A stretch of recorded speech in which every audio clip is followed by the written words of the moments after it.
sommes réunis donc avec Christine Antoine, adjointe déléguée au patrimoine, Jean-Louis Dugisbert, donc président de l'association des Amis du Fort de Brescou, et Monsieur Viala, donc délégué départemental de la Fondation du patrimoine national, donc qui nous aide dans l'Hérault pour donc justement déposer un dossier auprès de cette fondation du patrimoine destiné donc à restaurer le fort de Brescou, qui, comme on le sait, fait l'objet de toutes nos attentions depuis quelques années, et aux côtés de l'association des Amis du Fort de Brescou.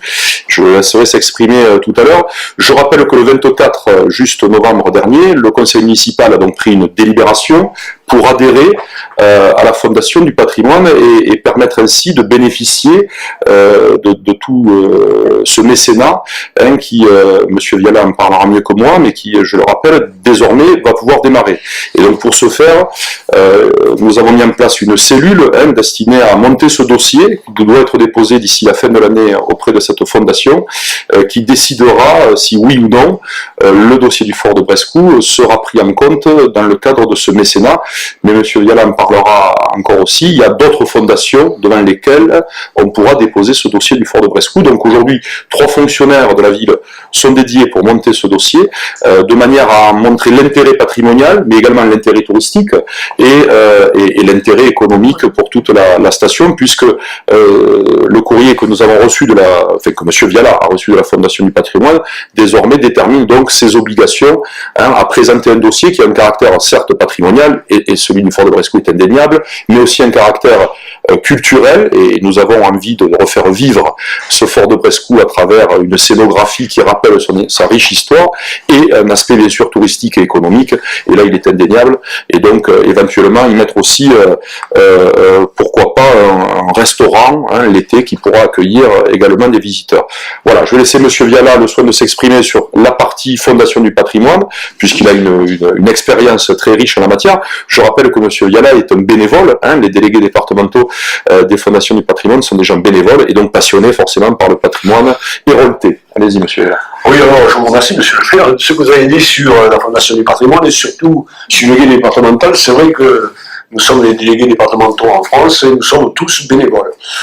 Je vais vous dire un petit mot quand même en préambule sur la Fondation. La Fondation du patrimoine a été créée en 1996 sous l'égide du Sénat, du ministère de la Culture, et puis certains gros sponsors qui se sont ajoutés, comme L'Oréal, Total, Veolia, le Crédit Agricole, Groupama, etc., etc., etc.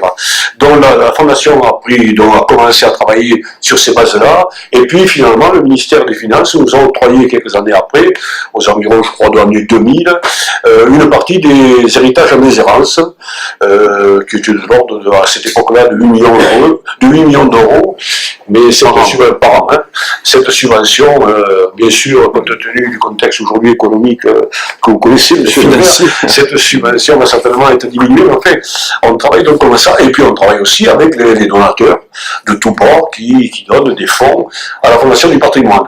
L'adhésion des communes, éventuellement, donc vous avez fait le cas tout à l'heure, et les adhésions des particuliers, et puis de 500 €, je le rappelle. Oui. La cotisation n'est pas tellement importante, elle est 500 € pour une ville comme Agde, elle est 50 € pour les petites agglomérations comme Rougeant, Néfiès, etc., des petites communes.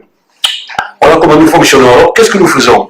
Nous faisons des choses très intéressantes dans le patrimoine. D'abord, nous nous occupons d'abord du domaine public. Donc, c'est le cas aujourd'hui pour le Fort Brescou, puisque le Fort Brescou appartient à la commune d'Agde, c'est lui le propriétaire, et nous nous occupons également du domaine privé. Alors, en ce qui concerne le domaine public, nous fonctionnons en lançant des souscriptions populaires. Ça veut dire que nous faisons des dépliants que nous donnons à la population d'une ville qui veut restaurer le Fort Brescou comme c'est le cas à Agde, ou dans une autre ville pour restaurer son église. Donc on distribue ces dépliants et chaque habitant de la commune, ou même des gens extérieurs à la commune, peuvent faire un don, lequel donc est attribué. Le chèque est fait alors de la Fondation du patrimoine, avec entre parenthèses, si c'est le Fort de Brescou, si c'est l'église de Rougeant, etc. Et on arrive donc à ramasser tous ces fonds et à les gérer pour le compte de l'association ou de la commune qui a décidé de restaurer un monument public. Mais qui ont le droit de fiscalisation. Alors, en ce qui concerne, tous les donateurs de cette souscription, en ce qui concerne les particuliers, ils peuvent déduire 66% de leurs dons sur l'impôt, pas sur les revenus, pas sur le chiffre d'affaires, directement sur l'impôt, sur les déclarations. Ou 75% s'il s'agit d'une personne qui paye l'impôt sur la fortune. En ce qui concerne les sociétés, ils peuvent déduire 60% du montant du don. Voilà. Ensuite, nous fonctionnons également, je peux en parler durant un petit mot, si on n'enlève pas pour les particuliers, pour les privés, ça peut intéresser d'ailleurs la commune d'Agde, dans des particuliers qui détiennent un bien, qui a quelque chose de vraiment patrimonial, une vieille maison vigneronne dans le coin, etc., on peut les aider à refaire tout ce qui se voit de l'œil nu de la rue, c'est-à-dire le toit, la ferronnerie, les menuiseries et les façades. Alors là, pour les particuliers, on fonctionne de deux façons. La première, c'est est-ce qu'il paie l'impôt sur le revenu? S'il paie l'impôt sur le revenu, il peut déduire de ses revenus la totalité des travaux qu'il a fait à sa maison, toujours pareil, toiture, façade, etc. Et s'il ne paie pas l'impôt sur le revenu, bien, la Fondation du patrimoine lui octroie une subvention. Voilà donc en gros comment nous fonctionnons.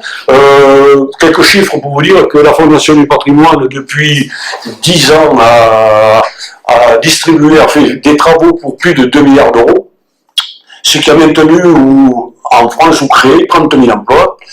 Et il faut savoir que chaque fois que la Fondation du patrimoine fait des travaux qui correspondent à peu près à 1,5 million de francs, elle crée dans le département ou dans la ville 45 emplois. Pardon, d'euros, oui, excusez-moi. Je suis encore là, mais donc, C'est normal, vous êtes la Fondation du patrimoine.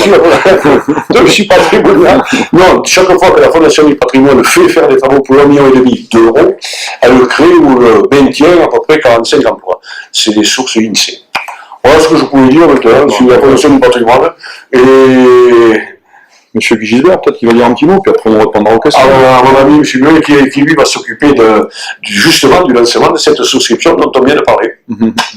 Oui, mais écoutez, je suis Jean-Luc Gisbert, je suis le président de l'association des Amis du Fort de Brescou, association créée en 1912 avec un groupe d'amis. 1912 Non. En 2012, c'est ce que j'ai dit. J'ai entendu 1912, c'est bon. 2011, avril 2012, a été créé donc avec un groupe d'amis, parce que nous avons constaté que depuis des décennies, le fort de Brescou était dans une déshérence totale, et un bâtiment emblématique comme celui-ci méritait une attention un peu plus particulière, et surtout essayer de le sauver, et de l'air et des eaux. Donc l'association a été créée en ce sens. Dès le début, nous avons rencontré Monsieur le maire, que je tiens tout particulièrement à remercier pour l'accueil qu'il nous a fait et l'ouverture qu'il a su créer sur nos propositions, en l'occurrence le credo de l'association, qui était de sauvegarder, de rénover et de mettre en valeur le fort, au même titre que d'autres monuments agatois et départementaux ou régionaux. Donc, Monsieur le maire a accepté nos propositions, nous a épaulés, et résultat, c'est qu'au bout de 3 ans, il y a toutes les études possibles imaginables qui ont été mises en place, qui ont été effectuées, et qui nous permettent d'avoir un diagnostic total et complet sur le monument, sur le fort, sur son environnement aussi, qui, il ne faut pas oublier, se situe dans un site Natura 2000, donc il y a une protection extérieure, et maintenant nous arrivons à la protection carrément des remparts et du fort lui-même et de son environnement de l'île. Donc, toutes les études ont été faites, donc nous allons pouvoir en dégager des résultats qui vont nous permettre d'envisager une rénovation après la sauvegarde qui est en train de se mettre en place. Et surtout de présenter un dossier auprès de la Fondation. Et donc, bien entendu, en parallèle de toutes ces démarches que nous avons effectuées, l'association a pour but, outre la mouche du coche, d'essayer de rassembler des sponsors, des mécènes, des investisseurs, etc. Et donc la Fondation du patrimoine est un but en soi pour l'association. Nous avons notre contact, bien sûr, locaux, des grandes enseignes, qui sont très à l'écoute, qui nous aident et qui nous aideront. Nous sommes aussi, outre l'aspect technique particulier de ce fort, qui est quand même situé sur une île, un monument unique dans la région et sur la Méditerranée, nous avons un aspect culturel et historique, puisque nous sommes en train de réaliser avec le professeur Jean Sagne et le professeur Stéphane Durand, universitaire et spécialiste d'histoire moderne, et d'autres membres de l'association, nous sommes en train de réaliser un ouvrage qui devrait paraître dans le courant du mois de juillet ou septembre 2016. Cet ouvrage donc va être un condensé d'histoires, de témoignages, qui rassemblera des recherches historiques qui ont été faites par des érudits et des historiens, et donc qui se veut ouverte, très imagée, ouverte à un large public possible.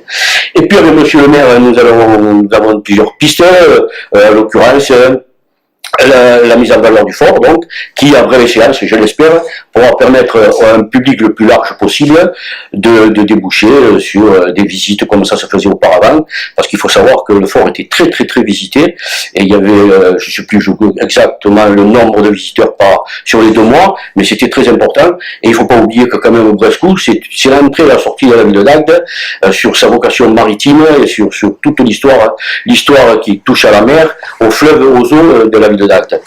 Voilà, j'espère que vous nous aiderez, vous les médias, à continuer, et ainsi que pour la ville, à continuer à rassembler le plus de monde possible et alerter la population pour vraiment la sensibiliser au problème de ce fort qui mérite toute notre attention.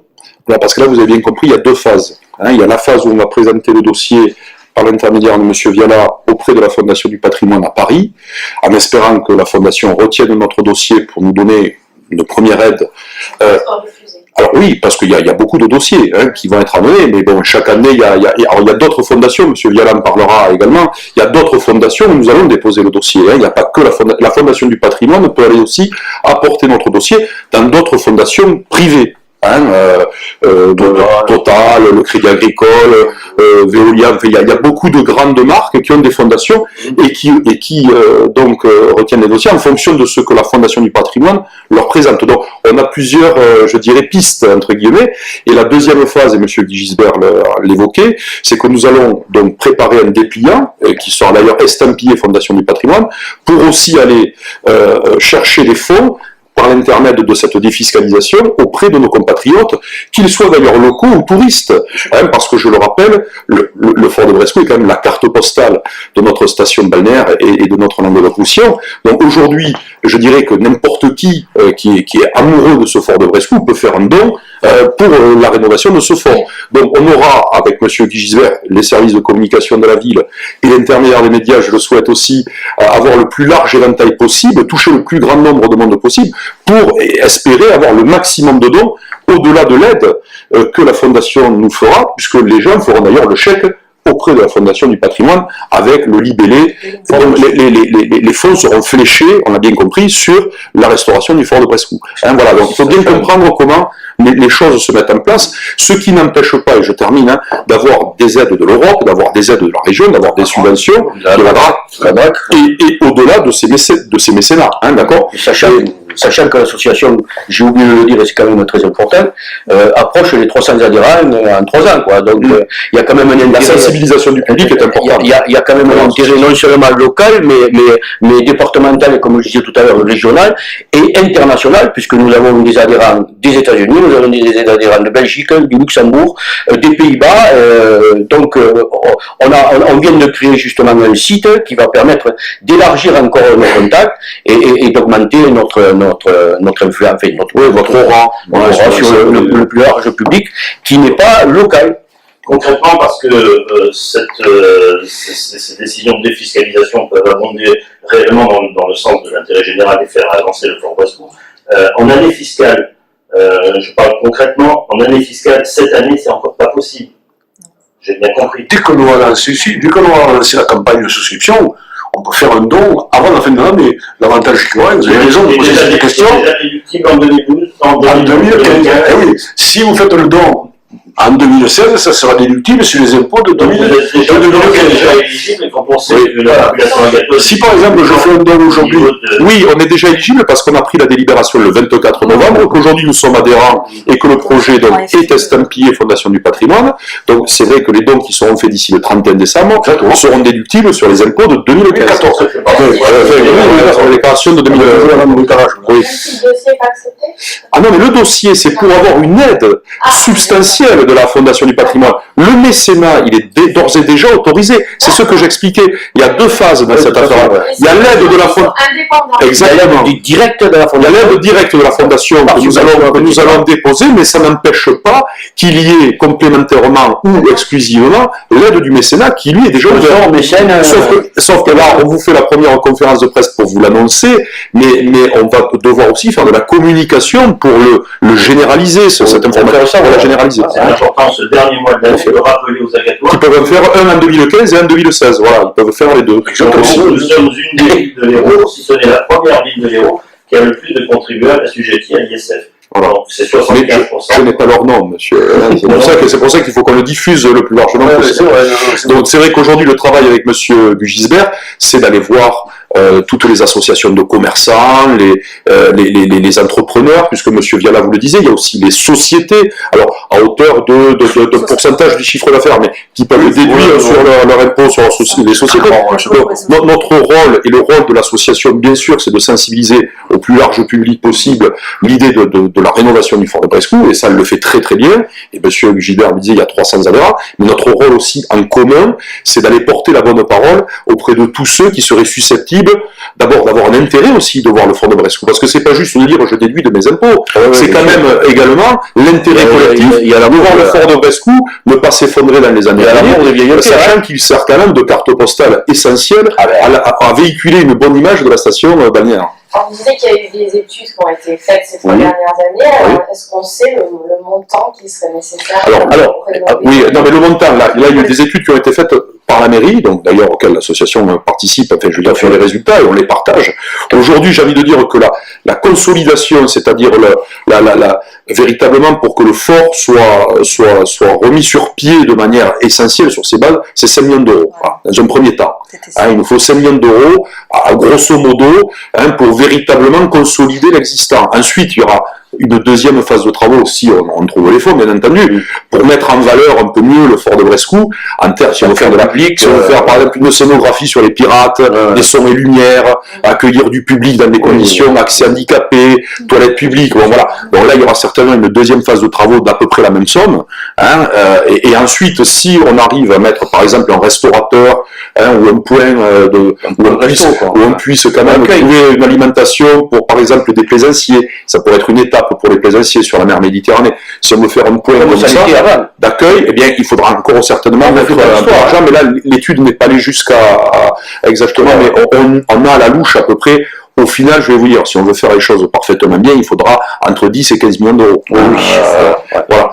Bon, sachant qu'il y a même des études qui nous disent qu'il faudrait mettre une digue de protection au large, mais tout ça sera très compliqué dans la mesure où on est quand même sur un site Natura 2000 et qu'on sait que pour obtenir ces autorisations, ça sera très compliqué, voire impossible. Donc déjà attachons-nous à le rénover dans le jus, parce qu'à l'époque, à la limite, ils n'avaient pas mis de digue de protection. Bon, d'ailleurs, il y a une étude qui confirme ce que dit monsieur le maire, c'est que le site par lui-même, à la structure et les infrastructures, ne sont pas à des espoirs. Et voilà. Il faut les consolider. Voilà. Mais il y a des points sur lesquels il faut intervenir pour éviter justement que ça devienne un tas de pierres, j'allais dire un tas de pierres rouillées, mais comme si les pierres pouvaient rouiller. mais c'est, bon, voilà. Et donc, ces études ont l'avantage de mettre le doigt sur énormément de possibilités et de points bien précis et critiques, mais les études ne sont pas une fin en soi. C'est une première étape et qui a été engagée et qui était nécessaire et qui va nous permettre justement de déboucher sur... Et de poser un bon dossier pour la formation. Et puis, de toute façon, dans quelques dossiers que ce soit auprès des institutions, que ce soit la DRAC, que ce soit le Conseil général avec qui nous avons des rapports, le Conseil régional avec qui nous avons des rapports, l'État, etc. Il faut des dossiers qui comportent des études, des devis, et justement un devenir du fort, quel qu'il soit. Bon, le devenir, monsieur le maire l'a vraiment évoqué, mais c'est pas, bon, après, tout évolue, L'essentiel, et je pense que nous y sommes, et j'en suis, je le dis, je le répète, à titre personnel, à titre de tous mes adhérents, et à titre de tous les Agatois, c'est que nous avons enfin déclenché une prise de conscience. Cette prise de conscience n'existait pas, et monsieur le maire, je le dis, je le répète, quoi que puisse en penser beaucoup de monde, il a été réceptif à cette chose-là. Vraiment, la prise de conscience est faite, il n'y aura plus de retour en arrière. Ça veut dire que Bresco, pour moi, il est sauvé. Voilà. Ouais, je voulais quand même bien simplifier les choses de façon que vous compreniez très très bien. Dans un premier temps, on fait un concours qui a été lancé par le ministère de la Culture et l'Association des maires de France, etc., qui recherche sur la France des projets révalorisants, touristiquement, etc., etc. Donc, premier projet, c'est faire le concours. Déposer un dossier le plus complet possible, pour faire ressortir tout un tas d'éléments, de façon que ce concours soit gagné. Deuxième chose, en parallèle, qui n'a rien à voir avec le concours, c'est l'association populaire. Voilà. Donc là, c'est les imprimés, on fait une association populaire, on fait la déduction fiscale dont vous avez parlé, jusqu'à la fin de si on arrive à faire les imprimés. On peut commencer tout de suite. Oui, mais à condition qu'on ait fait quand même les imprimés avant, parce qu'il faut que quand on fait le chèque, il faut que le gars il mette entre parenthèses Fondation du patrimoine, entre parenthèses le fonds de Bresco, pour les comptabiliser à la Fondation du patrimoine, et pour lui envoyer rapidement, quoi qu'on a le temps, le reçu fiscal, le label fiscal, quoi. Hein. Donc ça sera un peu juste. Mais après, s'il y en avait vraiment, même qu'on n'ait pas encore fait d'imprimé, on peut faire le chèque, et à ce moment-là, on s'arrangera. On les enregistrera de façon qu'il y ait une déduction fiscale en 2000, enfin, sur les revenus 2014. Hein. Voilà, donc ça c'est le deuxième projet. Troisième projet, on va faire tous les concours qui existent en France. C'est-à-dire Total, Veolia, l'association. Oui, on va ici, avec le dossier que nous avons monté, à participer à tous les concours qui font de la France sur le patrimoine. Et ensuite, finalement, quand on aura fait tout ça, on aura fait une bonne action. Parce que finalement, le but de tout ça, c'est de créer de l'emploi. Aujourd'hui, c'est le mot qui vient à tous les esprits. Il faut créer de l'emploi. Il est bien évident que si le fort Bresco est réhabilité, rénové, eh bien, ça va créer de l'emploi. Il y aura le gars qui fera une navette en bateau, il y aura le restaurant, il y aura les musées, il y aura tout ce qu'on fera pour le fort Bresco va créer de l'emploi. Et comme je vous le disais tout à l'heure, les travaux en eux-mêmes, 1,5 million de travaux, 45 emplois de créés. Donc tout ça rentre dans le bon sens, et je pense qu'avec M. le maire qui est vraiment volontaire avec cette affaire, et le président de l'association des Amis de Fort Bresco, je suis sûr qu'on va y arriver. Il y a un patrimoine donc qui pourra être réouvert au public à partir de quelle date? Écoutez, si justement on a les fonds nécessaires, on engage de suite. Alors après, il y a des appels d'offres à lancer, il y a des délais qui sont incompressibles. Donc on aura l'année 2016, peut-être une partie de l'année 2017. Donc, alors, dans le meilleur des cas, j'ai envie de dire, peut-être l'été 2018, on pourra réouvrir le fort au public, mais soyons raisonnables. Je veux dire, aujourd'hui, la première étape, c'était de trouver cette entente, et ça y est, elle est en place, de monter ce dossier, ça y est, il va l'être, et puis maintenant, c'est d'avoir les fonds nécessaires pour cette rénovation. Hein. De toute façon, dans le libellé qu'on va faire ensemble, il y aura des tranches, bien évidemment. Monsieur le maire, on en a parlé, la première tranche, ça sera de remettre tout en état, au point de vue de sécurité, au point de vue infrastructure pour les bâtiments, etc. Ce sera une première tranche. Et la deuxième tranche, ce sera la création du restaurant, la digue, pas la digue, etc. Donc on fera ça en plusieurs tranches. Bien évidemment qu'on va pas faire une seule tranche et tout.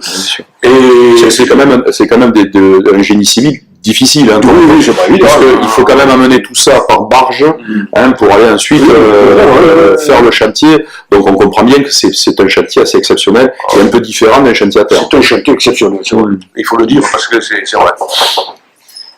Enfin, juste, vous disiez que pour monter le dossier, il y avait trois personnes dans la mairie qui travaillaient sur ce dossier. J'ai l'impression qu'il y a un peu de précipitation.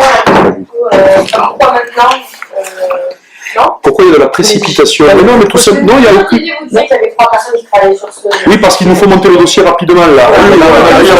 On a une fenêtre de tir qui est maintenant. Donc si vous voulez, j'ai mis 3 personnes parce qu'il faut vite rassembler les pièces, tout ça. Le fameux concours qui est organisé par le ministère de la Culture, les maires de France, etc. C'est maintenant. Oui, il est dit, je vous lis la phrase, autant dire que ceux qui seront retenus bénéficieront d'aides publiques substantielles. Voilà. Donc ça vaut le coup de s'y mettre. Substantiel, quand c'est le ministère qui dit que ça sera substantiel, vous saurez pour les temps qu'il faut, c'est rare.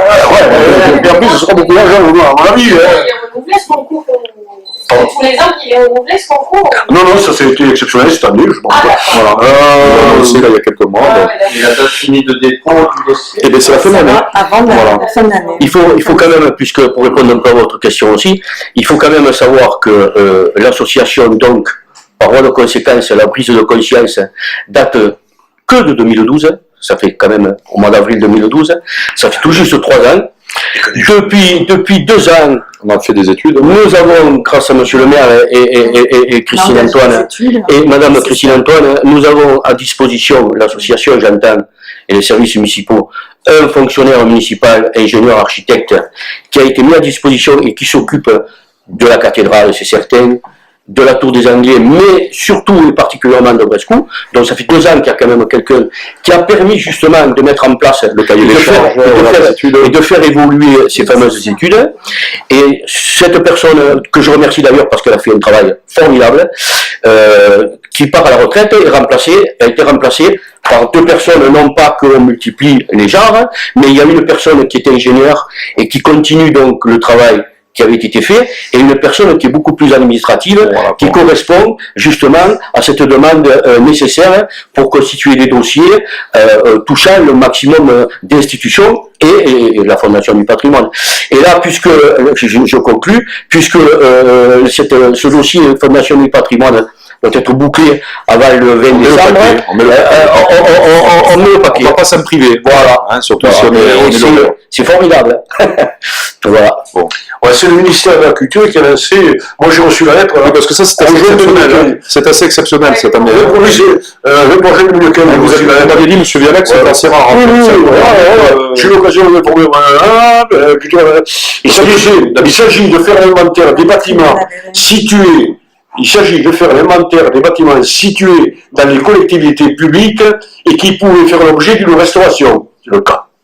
Je vous rappelle l'essentiel de la demande du ministère, il faut que le bâtiment présente un intérêt patrimonial avéré, il faut que la collectivité ait un projet concernant ce bâtiment, ça y est, monsieur le maire vient de vous en parler, et enfin que le projet porte en lui toutes les garanties de pérennité, qu'il repose sur un marché porteur, le tourisme. Quoi, le porteur, ça c'est pas très délocalisable. C'est une ville plus touristique que le France. Alors donc, il faut donc que le projet porte une garantie de pérennité qui repose sur un marché porteur et qui s'insère dans le cadre de la progression économique, touristique, sociale ou autre. Donc, on est vraiment dans le truc. Le problème, c'est que moi, j'ai reçu ça en juin, qu'on a rencontré le président de l'association des habitants, donc monsieur le maire était au courant de tout ça, on a travaillé, mais puis il faut absolument que ce dossier soit au ministère à la fin de l'année. Donc, vous voyez, il faut mettre le papier. Mais ça n'empêche pas que les mécènes, quand même, se mobilisent. Hein, tout ça. C'est pour ça qu'on est là aussi. Ça, c'est une opportunité, donc voilà, c'est en plus. Et dernière question, s'il y a des gens qui veulent faire un don pour la Villa Laurence, c'est possible aussi? Alors ça, pour l'instant, la Villa Laurence, pour l'instant, elle a été inscrite par la DRAC, hein, je le rappelle, la DRAC nous aide à moitié, chaque fois que la Lago engage 1 euro, la DRAC nous aide avec 1 euro, donc j'ai envie de dire, notre mécène principal, entre guillemets, c'est l'État via la DRAC. Bon, donc s'il est nécessaire, alors on a fait un plan pluriannuel hein, pour la restauration, et je rappelle que la région et le département d'ailleurs, et surtout la région, mettent également leur au bol pour la restauration du Château Laurent. Donc grosso modo aujourd'hui, quand on dépense 100 euros pour le Château Laurent, il y en a 70 qui sont pris en charge par des mécènes publics. Quand je dis c'est même pas des mécènes, par des collectivités et par l'État. Donc c'est vrai que l'inscription à la Fondation du patrimoine, vu le niveau, je dirais, de subventionnement, ne s'avérait pas prioritaire, alors que le Fort de Brescou, vu le niveau de travaux qu'il y a à faire et vu l'engouement de l'association et puis cet élan qui a été créé, j'ai envie de dire, il correspond parfaitement à un dossier Fondation du patrimoine. Si le Château Laurent nécessite demain, qu'il y ait un coup de main supplémentaire pour aller plus vite de la Fondation du patrimoine, on ne s'en privera pas, d'autant que là, on a instauré des rapports et on va instaurer des rapports constructifs. Voilà, mais je veux dire, les 2 dossiers n'ont pas la même origine sur la manière de travailler, et je rappelle, et l'un n'empêche pas l'autre d'ailleurs, que c'est l'agglomération qui s'occupe du Château Laurent et que c'est la ville d'Agde qui s'occupe directement du Fort de Brescou. Mais le mécénat populaire marche très très bien. Ça marche très très bien dans les églises. Et puis c'est vrai qu'on n'a pas envie non plus pour l'instant d'éparpiller un peu. Moi j'ai envie de dire aujourd'hui à tous ceux qui veulent faire des déductions fiscales et faire une bonne action pour le patrimoine et l'intérêt public, concentrons-nous aujourd'hui sur le Fort de Brescou, qui nécessite vraiment un engagement total et très collectif, quoi. Voilà, donc il faut profiter des avantages fiscaux. Est-ce qu'on a le choix du projet final? Vous parliez d'un restaurant, mais... Oui, on a le choix, mais le choix il est déterminé aussi par la possibilité de faire ou de ne pas faire. Je rappelle que le Fort de Brescou étant situé en milieu marin.